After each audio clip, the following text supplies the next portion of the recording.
Olá, minha gente. Bom dia, boa tarde, boa noite. Estamos aqui para mais um encontro na nossa turma básica para concursos.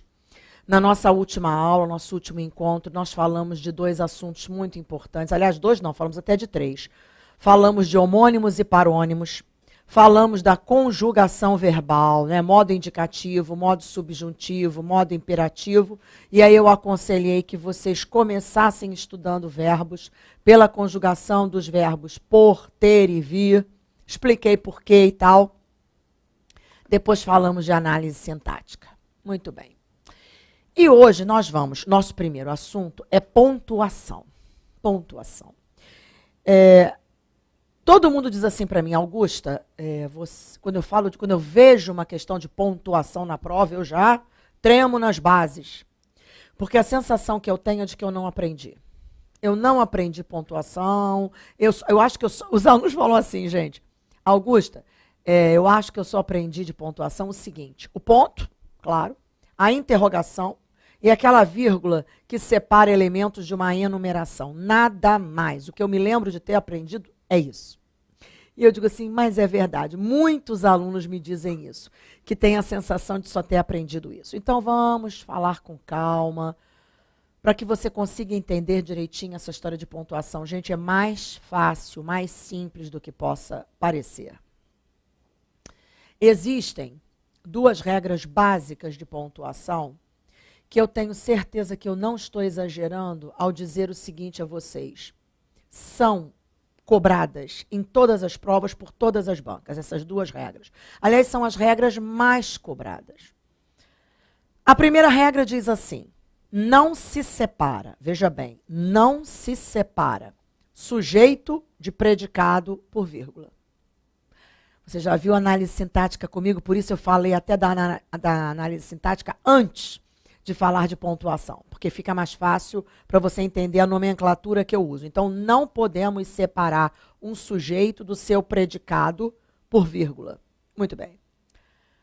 A segunda regra, não podemos separar um verbo dos seus objetos por vírgula. Não podemos. Então, se eu coloco uma frase com o sujeito, o verbo, uma vírgula e o objeto direto do verbo, eu já errei. Eu separei o verbo do seu complemento por vírgula. Ou então, o sujeito, vírgula, e o predicado, também, gente. Eu separei o sujeito do predicado por vírgula, é erro grosseiro. Estas são as duas regras principais de pontuação. Tá bom? Muito bem. Claro que nós temos vírgula, ponto e vírgula, travessão, dois pontos, aspas. Então, vamos falar disso tudo. Aos pouquinhos, vamos falar disso tudo. Mas antes, até de começar mostrando, já falei dessas duas regras básicas. Vamos colocar na tela branca aí rapidinho para você? Vamos lá, ó. Vamos chamar a atenção para isso. Atenção, ó. Não se separa sujeito de predicado por vírgula. Primeira regra. Ok. A segunda. Não se separa verbo de seu complemento por vírgula. Gente, essas, né? São duas regras muito importantes que caem sempre em prova, sempre. Quando a banca coloca na questão, assinale a alternativa que apresenta erro de pontuação. Você já fique atento, porque deve ter um erro desse tipo. Sujeito separado do predicado, verbo separado do complemento por vírgula. Muito bem. Agora, outra coisa que eu sempre digo que ajuda muito o aluno na hora de ver se a pontuação está certa ou está errada. Procure na frase, olha bem, apareceu uma frase para você pontuar ou mesmo para você dizer se a pontuação está certa ou errada. Procure na frase as ideias centrais. Como assim, Augusta? O que realmente de mais importante está sendo dito ali? Sublinhe as ideias centrais. Você vai observar que tudo que você pulou na frase não são as partes principais, foram as partes que você acrescentou para enriquecer a sua frase. Pois bem, tudo que você pulou fica entre vírgulas. Vamos ver um exemplo na tela branca? Vamos ver, olha. Vamos ver. Logo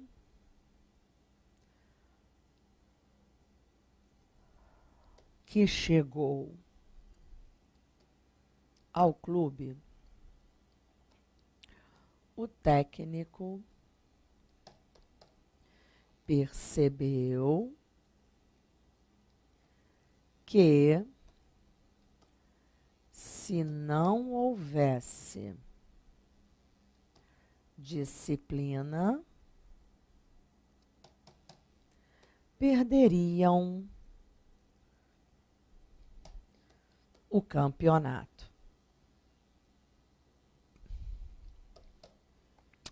Minha gente, vamos supor que aparecesse essa frase na prova para você pontuar, para você dizer se a pontuação estava certa ou errada. Como eu vou pontuar isso, Augusta? Estou enrolado.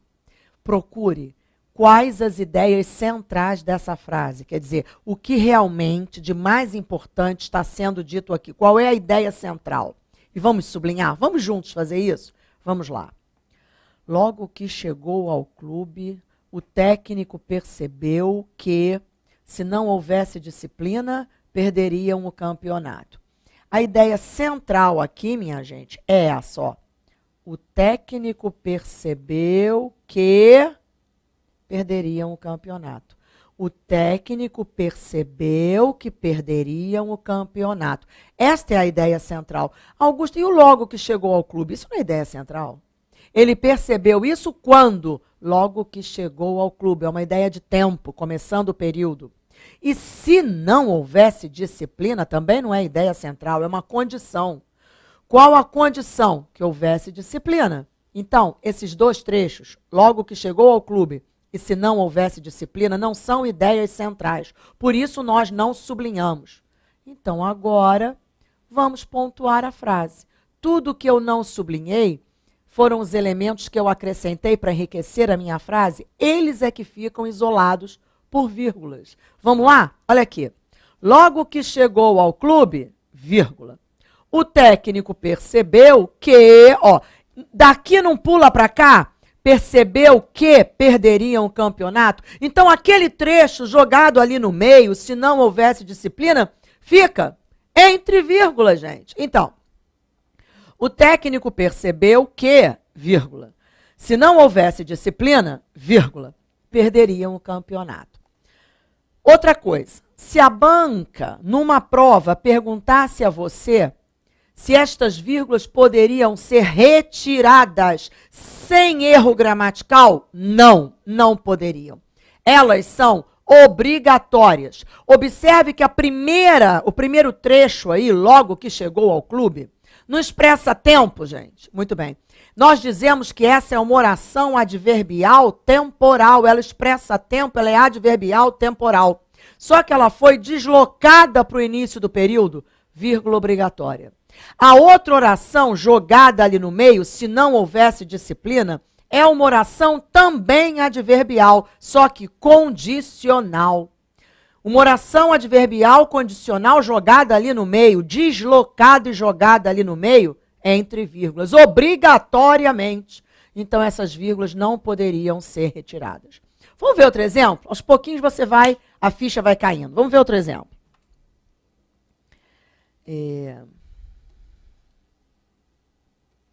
O empresário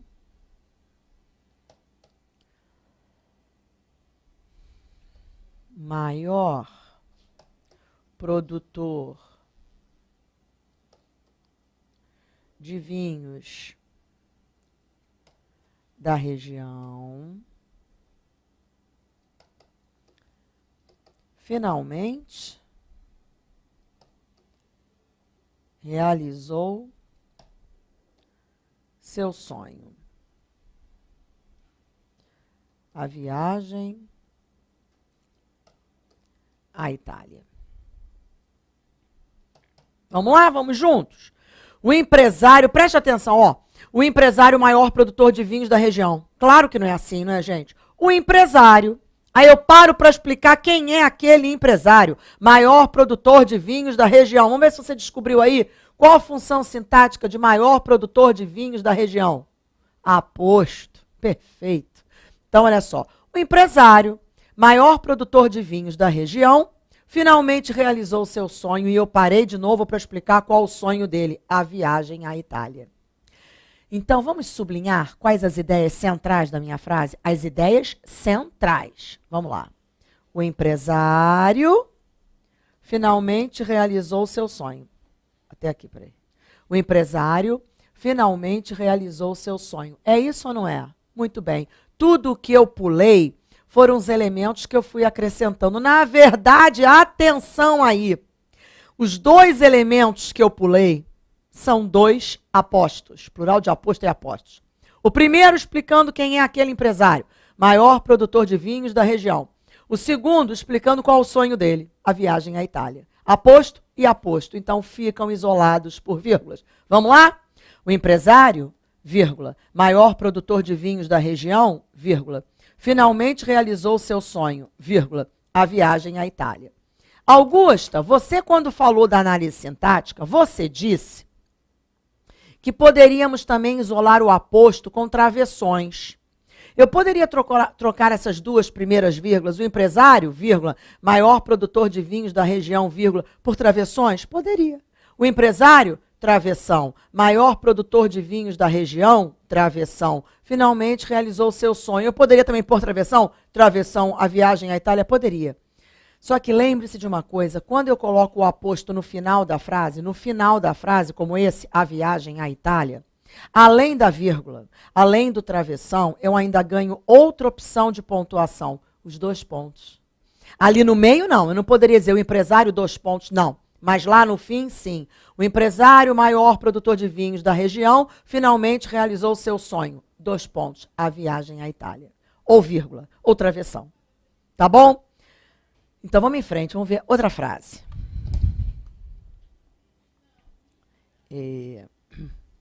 O diretor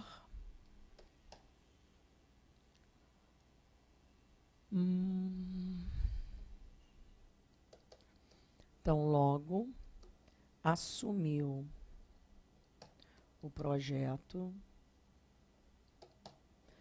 reconheceu que sem a cooperação da equipe, o trabalho não traria bons resultados. Ótima frase, vamos ver juntos. Eu mesmo ponho a frase, eu mesmo digo que é ótima, gente. Então vamos. Vamos ver juntos como deveríamos pontuá-la. Mais uma vez, acostume-se a fazer aquilo que eu disse. É conselho de mãe. Leu a frase?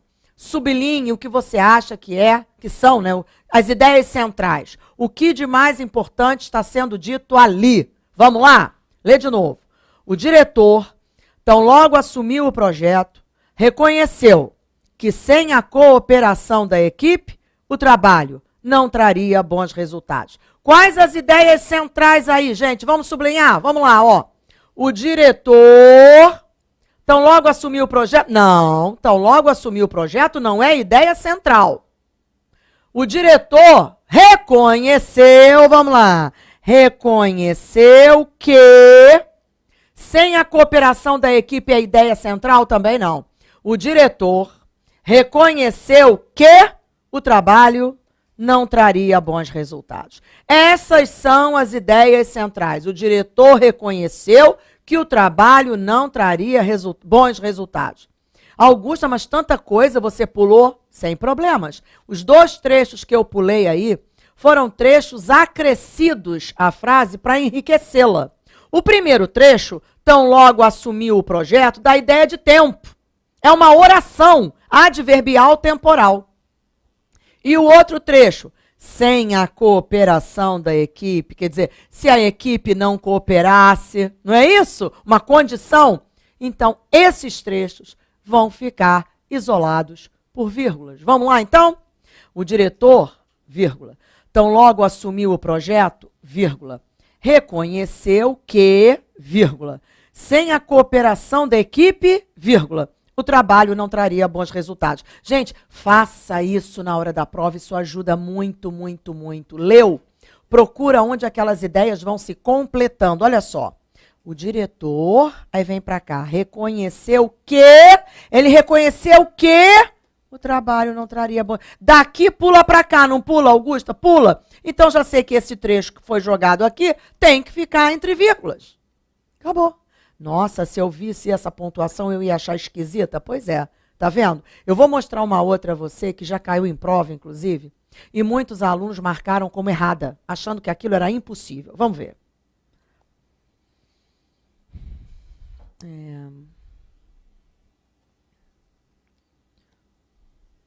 Ao entrar no estádio,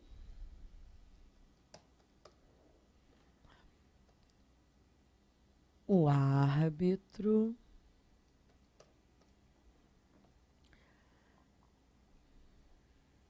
melhor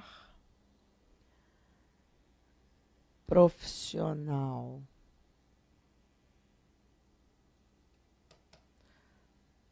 da região e notou com grande preocupação e pesar que se fosse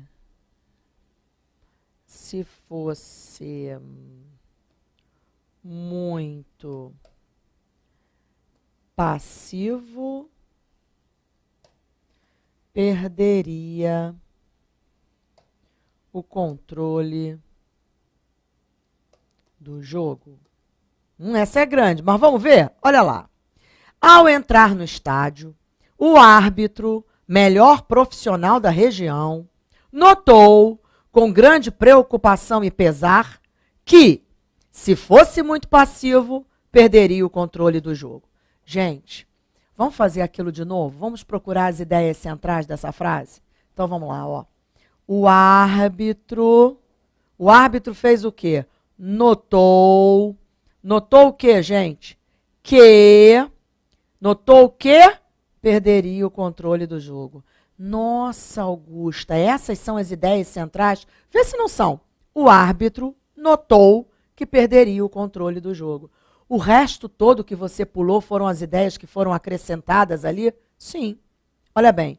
Logo, ao entrar no estádio, é uma. Então, ao entrar no estádio, vírgula.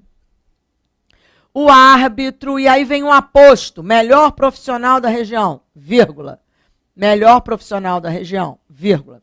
Notou, vírgula, com grande preocupação e pesar, vírgula, que, vírgula, se fosse muito passivo, vírgula, perderia o controle. Augusta, pelo amor de Deus, que tanta vírgula é essa nessa frase? Tá vendo só? Eu pus exatamente por isso. O aluno olha uma frase como essa, cheia de vírgulas, ele já diz que está errada. Tem vírgula demais aqui. Nem sempre tem vírgula demais. Muitas vezes as vírgulas estão perfeitas. Faça isso. Sublinhe as ideias centrais para descobrir onde, né, estão essas ideias e o que foi ali acrescentado para enriquecer a frase. Depois, vá colocando as vírgulas. Tá bom? Bom, então falamos disso, eu quis mostrar isso a você logo de cara. E agora, então, vamos puxar o material para irmos lendo cada cada uma das formas de pontuação que eu coloquei para vocês. Então, vamos lá. Bom, número 1, ponto. Marca o final da frase. Gente, eu até acho graça, porque todo mundo sabe, né, Augusta, que o ponto marca o final da frase. Pois é, mas eu tinha que pôr aqui, né? Eu não poderia falar de pontuação sem falar do ponto. Dei o exemplo. Não se podem admitir tais atitudes preconceituosas. Ponto. Muito bem. Agora vamos falar da vírgula. A vírgula tem várias funções na língua. Primeira, ela separa elementos de uma enumeração. Essa, como nós dissemos, eu acho que é um dos casos da vírgula que todo mundo aprende e nunca mais esquece.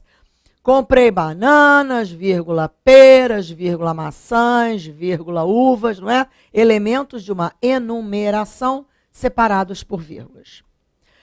Ó, lá se viram telas, vírgula, esculturas, vírgula, livros, vírgula, peças de artesanato. Perfeito. A vírgula separa elemento pleonástico. Vimos isso na aula de análise sintática. Lembra disso? Objeto direto, pleonástico, objeto indireto, pleonástico, que nada mais é que aquele elemento que está repetido. Olha só. Os carros, vírgula, devemos-los dirigir com cautela. Esse pronome não está repetindo a ideia de carros? Sim. Eu posso tirar aquela vírgula? Não, hein, gente? Ela é obrigatória. A joia de família, guardamo-la com carinho. Esse pronome está retomando joia de família? Sim. Vírgula, então, obrigatória. A vírgula também é usada para separar orações coordenadas. Augusto, eu não sei o que é isso. Vamos lá. Orações coordenadas são orações que nós colocamos ali lado a lado, mas elas têm vida própria. Se eu separá-las, elas são independentes em sentido. Eu digo assim para você, quer ver? Ele fez a prova, vírgula, mas não gostou de algumas questões. São coordenadas, só que a adversativa, segunda, não é? Mas, porém, contudo, sempre tem vírgula. Se eu separar, ele fez a prova, tem sentido. Não gostou de algumas questões, tem sentido. Coordenadas são isso, né? São orações que têm sentido independentemente. Uma não depende da outra para ter sentido. Tá. Então vamos lá, ó. Sempre os visito, porém não os discrimino por ficarem longe. Ó, antes de mais, porém, contudo, sempre temos a vírgula. Eles estiveram aqui, vírgula, pois a janela estava aberta. Gente, pois, explicação, sempre com vírgula. Muito bem. Vírgula isola aposto, já falamos disso. Nelson Rodrigues, vírgula, famoso dramaturgo, vírgula, sempre causou grande polêmica. Famoso dramaturgo é o aposto. Então ele fica isolado por vírgulas, ó, obrigatórias. Só para lembrar, muitas vezes a banca pergunta isso na prova. Se poderíamos substituir aquelas vírgulas por travessões. Poderíamos. Ou até parênteses. Ou até parênteses. Outro exemplo. Aquelas crianças tinham um objetivo maior com sua ida à escola. Aí eu vou dizer qual era o objetivo das crianças. Um prato de comida, é o aposto. Então, a vírgula obrigatória. Augusta, como esse aposto está no final da frase, poderíamos, em vez de vírgula, colocar 2 pontos, como você falou, ó. Aquelas crianças tinham um objetivo maior com sua ida à escola. Vou dizer qual o objetivo. 2 pontos. O prato de comida. Pode sim, sem problemas. Quando colocamos o aposto no final, podemos usar vírgula, podemos usar um travessão, podemos usar 2 pontos. Muito bem. A vírgula também isola vocativo. Vimos isso também na aula de análise sintática. Senhor, aguarde sua vez na fila. Isso aqui é o vocativo, vírgula obrigatória. Tragam os brinquedos para cá, crianças. Ó, crianças é o vocativo, então tem que haver essa vírgula. Se a banca perguntar numa prova se podemos retirar aquela vírgula que isola vocativo, não. Tá bom? Muito bem. A vírgula isola um adjunto adverbial deslocado. Ó, ontem à noite, adjunto adverbial de tempo. Por volta das 20 horas, outro adjunto adverbial de tempo. Vi-o chegar. Tá vendo? Ó? Um adjunto deslocado e outro adjunto deslocado. Quer dizer, jogados para o início da frase. Vírgula obrigatória. Olha lá, essa e essa. Olha a outra frase. Sem pudores, com grande talento, a jovem atriz entrou no palco com grande alegria e orgulho. Sem pudores, adjunto adverbial de modo, com grande talento, também, ó, 2 elementos adverbiais deslocados, vírgulas obrigatórias. Agora deixa eu falar uma coisa para você. Você estuda isso na escola? Quando nós deslocamos um advérbio, um trecho adverbial, a vírgula é obrigatória. Espera aí. Existe um caso em que ela não é obrigatória. Quando o elemento adverbial deslocado para o início da frase é de pequena monta. Vamos para a tela branca ver isso, ó. Olha aqui. Eu digo assim, ontem ele saiu. Ontem ele saiu. Isso aqui não é um advérbio de tempo, deslocado? Porque a frase na ordem direta seria, ele saiu ontem. Aí eu pego aquele advérbio e jogo para o início. Ontem ele saiu. Então, desloquei o advérbio, tem que pôr a vírgula. Tem de pôr a vírgula? Não. Sabe por que não? Porque ela não é obrigatória aí. Porque você tem um advérbio só e pequeno, de pequena monta. Se você puser a vírgula, assim, você acerta. Se você não puser, você acerta também. Então, assim ou assim. Ontem ele saiu. Essa está certa e essa está certa. Tá? Agora, se fosse assim, durante o segundo semestre de 2015, ele ficou aqui. Presta atenção, olha só. A ordem direta dessa frase seria assim, ele ficou aqui durante o segundo semestre de 2015. Aí eu peguei aquela expressão adverbial de tempo durante o segundo semestre de 2015, puxei e joguei no início da frase. Só que é um trecho adverbial longo. Durante o segundo semestre de 2015. 6 palavras. Aí a vírgula é obrigatória. Percebeu a diferença dessa frase do ontem para essa frase? Então guarda isso. Se for um advérbio breve, pequeno, pequena monta, até 2 palavrinhas, 3 palavras é considerado breve. Agora 4, 5, 6 em diante é considerado de grande monta e aí a vírgula é obrigatória. Tá bom? Então vamos voltar. Agora, a vírgula indica a supressão de uma palavra, geralmente um verbo. Isso é importante demais, gente. Muito, muito importante. Quando você não quer repetir, você já usou o verbo na primeira oração. Aí você quer repetir a ideia do verbo na segunda, mas você não quer repetir o verbo. Você tem que pôr a vírgula. Essa vírgula tem até nome. A vírgula que substitui um elemento, geralmente um verbo. O nome da vírgula é vírgula vicária. Augusta, mas eu preciso saber isso. Eu acho bom saber. Se cair na prova, no primeiro período encontra-se, observa-se a presença de uma vírgula vicária. Se você não souber o que é vírgula vicária, você perde a questão? Vou dar exemplo na tela branca. Ó. Eu digo assim, ele bebeu sucos. Ela vinhos. Olha bem, eu posso escrever isso? Ele bebeu sucos, ela vinhos, ó, ela vinhos. Você percebe que está esquisito, lógico que tá. O que eu estou querendo dizer? Ele bebeu sucos, ela bebeu vinhos. Só que eu não quis repetir o bebeu para não ficar repetitivo, para não ficar feio. O que eu faço? Eu sou obrigado a pôr a vírgula, mostrando. A vírgula é exatamente o elemento que mostra a supressão do verbo. Existe o verbo beber ali, só que a pessoa não quis repeti-lo. Por isso pôs a vírgula. Mas a ideia do verbo está ali. Então, ele bebeu sucos, ela, vinhos. Então, a vírgula aqui, a vírgula é igual ao bebeu, ela substitui o verbo. Como é o nome dessa vírgula mesmo, hein, Augusta? Vírgula vicária. Que substitui um termo, geralmente um verbo. Então, guarda isso. Eu poderia escrever essa frase sem a vírgula depois do ela vinhos? Claro que não. Ele bebeu sucos, ponto e vírgula. Ela, vírgula, vinhos. A vírgula subentendendo bebeu.